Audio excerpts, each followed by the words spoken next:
Elon and Tesla are making some pretty bold claims for 2025, like the fact that you can drive your Tesla totally for free.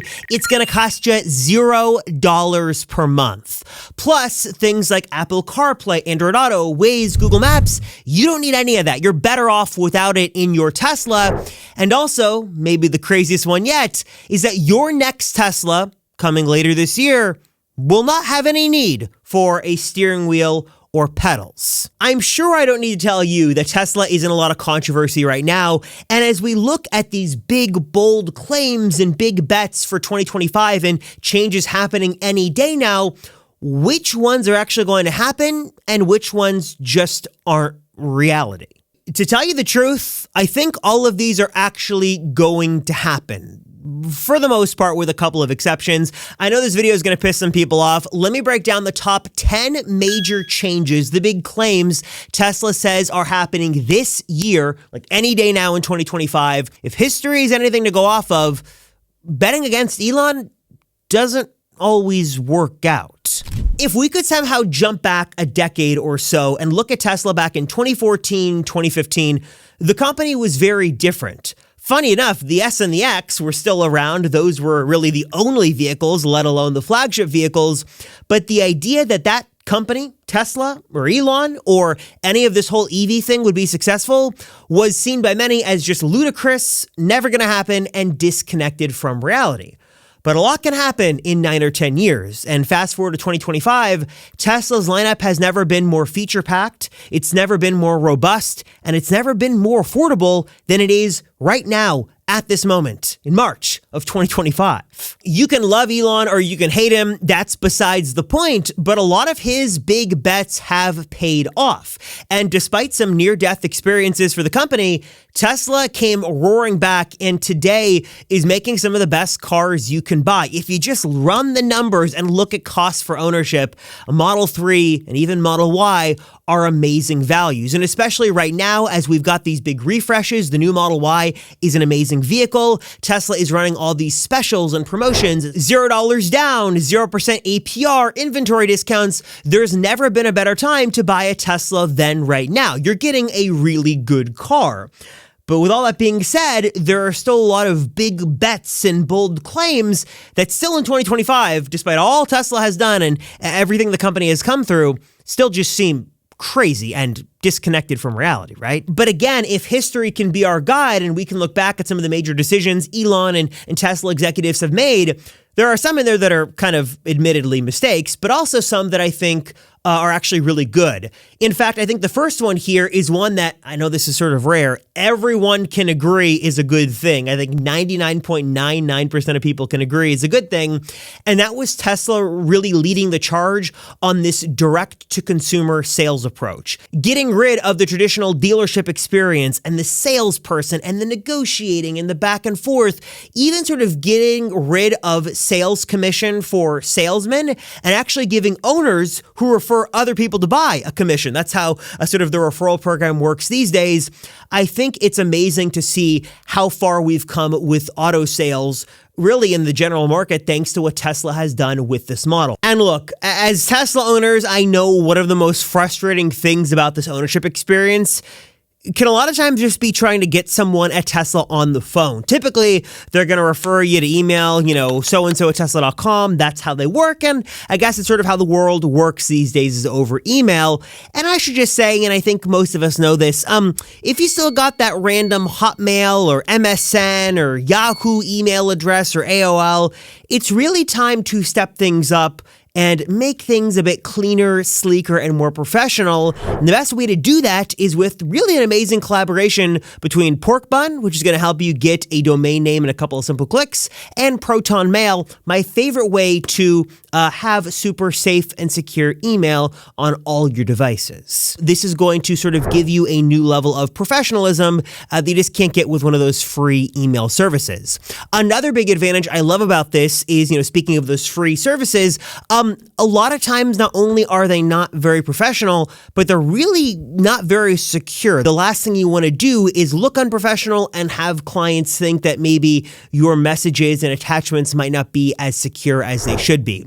That's where this all new integration with Proton Mail comes in. It is a super sleek, safe, and secure way to do all of your online email messaging. Everything is going to be end-to-end encrypted here, so you can sort of have that total peace of mind that your messages, the subject line, any attachments, of course, are all going to be safe and secure. And Proton Mail's got apps for all platforms.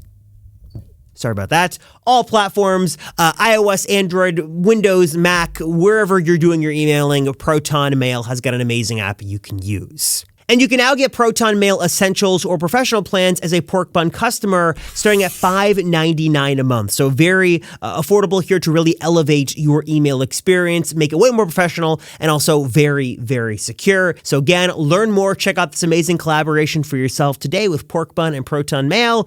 Really, really easy to do all this amazing stuff at the link right down below in the description. But like I mentioned in the beginning of the video, some things aren't always great, and I want to sort of balance that in this video, though I think we could all admit there's a difference between something being horrible and bad and something being quirky and weird, but you do sort of get used to it. For example, Tesla does door handles super, super weird, and really for no good reason. Here's the Model 3, for example. The Model Y has the same thing, where by default you come up and you're like, what is going on with the door situation? You've got to press this, and then you grab it. It's sort of like a two-step maneuver here. So you push this fat part in, you grab the skinny part, and you're good to go. But it's different across all their cars. On the Model X, for example, you would assume like the Model S, maybe this pops out and presents itself, or maybe it's like the 3 where you have to sort of do this two-step maneuver. No, this one you actually just press in, and then the door opens for you traditionally, or if you've got the Falcon Wing door, you press it and it opens like that. That's the X. S has something similar, but they auto-present. And then things just continue to be weird on dear old Cybertruck. Again, no traditional door handle here, nothing like the 3 or the Y. On Cybertruck, you've got this button here that you press that then is going to allow you to get into the truck, and then you can close it that way. You can get out as you would expect, but the door button is actually right there. Compare that to a Rivian that does things a little bit more traditionally, that when the car is unlocked, it's going to have a very sort of self-explanatory way to pull and open the vehicle like that. And then I guess when you lock it, it will actually make them flush to the car. If I can get it, there we go, like that. And yes, I am trying a Rivian. I've been driving it for the last couple of days. No, I did not buy one. Stay tuned to learn more about why I have a Rivian in my driveway. Besides just the doors, one of the other big learning curves about a Tesla, not just, the whole one-pedal driving thing and regen braking, all the typical EV stuff, but it's the very minimal interior that some people like and some people really, really hate.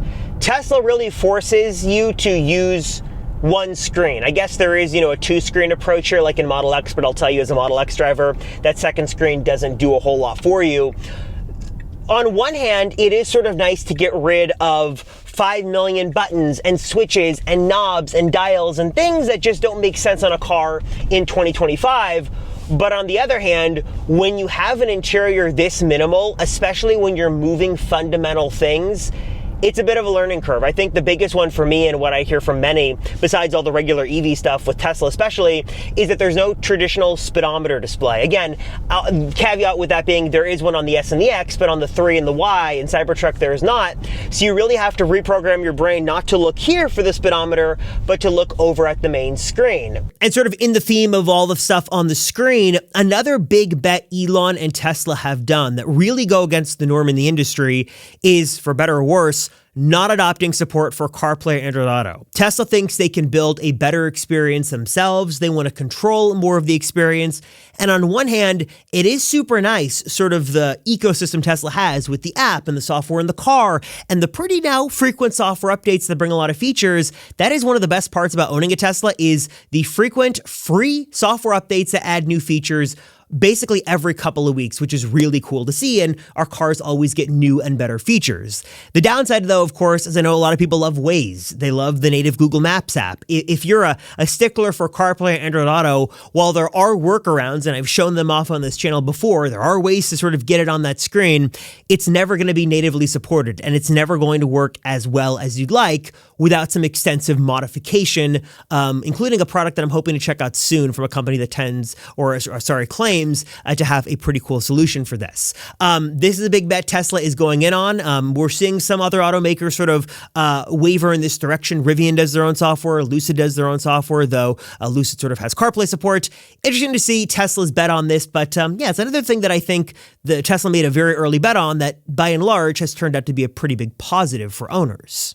But again, Elon and Tesla don't always get it right. And there have been some recent examples of some fumbles they've made that have been sort of interesting to see play out in real time. A couple of the ones that have been interesting to see over the last year or so have been the cheaper software-locked versions of Teslas. Remember, back in the early days of the Model 3, the cheapest version you could get was the standard range Tesla, not the standard range plus, that was basically a software-locked version of the standard range plus. It was on menu, it was off menu, it was here, it was there, then it was gone. Tesla ultimately killed it and didn't decide to move forward with it. Same goes for a very, very brief introduction of a Model S and Model X that were cheaper, but the cheapness came, or the discount rather, came from them being a software lock version of their higher end counterparts. I don't even know if anyone ever took delivery of one of these things. It was so short lived, but that was something that Tesla decided to do and then quickly rolled back on because owners were super frustrated and just did not like it.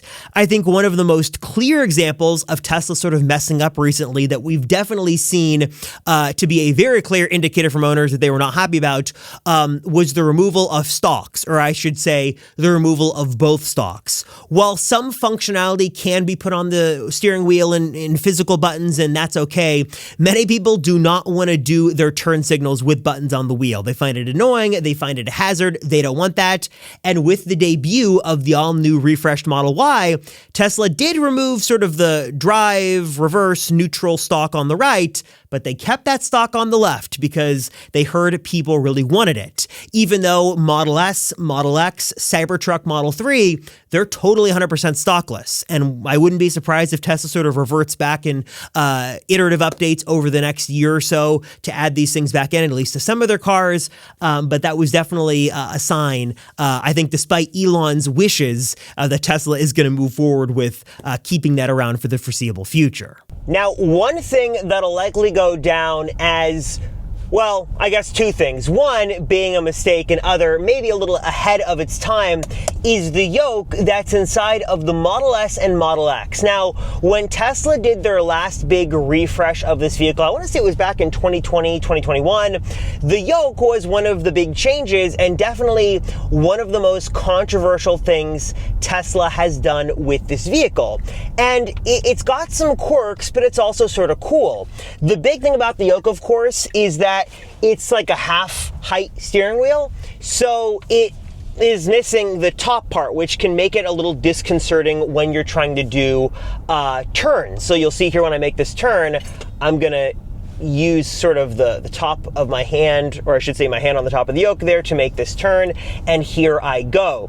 The yoke was also the very first Tesla steering apparatus that pioneered the stockless future that Tesla is having us live in now. That means my turn signals are on the wheel on the left side. I've got my lights switch here for the headlights, and then I've got horn. This is still the old one, so in the new ones the horn is in the middle, but this one has a horn button. Sorry for the stuff rolling around in the back there. And I've got various other buttons here. So this is totally stockless, which has its pros and its cons. So divisive, Tesla did a couple of things. The first thing they did was actually adding in a round steering wheel option. So the yoke was going to be the default, but if you really, really wanted a round steering wheel, Tesla was going to give you that option because so many people were complaining. Then what they did was actually now remove the yoke as the default option, and now it costs an additional, let me get my light, some of the sunlight out of my face here, $1,000. I don't know if that's helping the camera or not. So now the yoke went from being the only option that Tesla believed in firmly to now it's sort of an extra thing you have to choose to buy, likely just because you want to be able to have something new. And again, it has its advantages here. You do have to, again, sort of reprogram your brain for the typical hand-over-hand gestures you would do with your, typical steering and things. This had steer-by-wire. It would be a really cool thing. And again, I'm glad it's still an option because I like the yoke. It's definitely different, makes it feel more like a spaceship. But without steer-by-wire, which is hopefully something we see come in the refresh, it is a lot tougher to justify and a lot tougher to use. So the yoke, definitely Tesla admitted was a mistake. No longer the default option for Model S and Model X, and not even an option on any other car. That's how you know it was a bit of a problematic thing. And hopefully it sticks around, but hopefully it comes in a new generation with steer-by-wire. And I will say, I think one of the most, or maybe two of the most controversial moves Tesla has ever made that still got owners pissed have so far turned out to be pretty positive. One of the biggest in recent years, and if you're a Tesla owner from 2021, 2022, you're going to know exactly what I'm talking about, and that was the removal of ultrasonic sensors in favor of an only vision system on Tesla vehicles for all of your parking and autopilot and full self-driving needs. Ultrasonic sensors, by the way, those are those little sensors on vehicles that basically every automaker uses, and that's what's sort of going to give you your more precise measurements when you're parking and making sure you're not hitting a wall. They were on Tesla vehicles for a while, but Elon wanted them removed. And according, I think it was in the Elon biography by Walter Isaacson, there were some very heated debates internally from Tesla on a group of people who did not want to get rid of them and those that did. And ultimately, Elon won out, and Tesla vehicles only have cameras now for their vision system. And by and large, Tesla has fixed a lot of the missing features here, and the vision system is pretty good. Is it as accurate as ultrasonic sensor for parking? I think it's gotten better. I don't know if it's 100% there, but it has seen some major strides and improvements over the last couple of months and the last year or so. And sort of in that vein, autopilot and full self-driving have been a huge, if not the biggest bet from Elon specifically and Tesla's general executive direction. Many people thought autopilot was a fad, EAP, FSD, they were all dangerous and scary and crazy. But year after year, they've continued to get better, and these days, full self-driving really is good. And even with all the debate right now about whether true full self-driving unsupervised is going to happen or not, and whether or not the cybercab even is going to make sense, the company is betting big. They're going all in on this, and they are so confident that it's going to work. They're building and will start selling a cybercab that has no steering wheels or pedals. And they've even been sort of driving themselves autonomously around Tesla's factory as recently as a couple of days ago.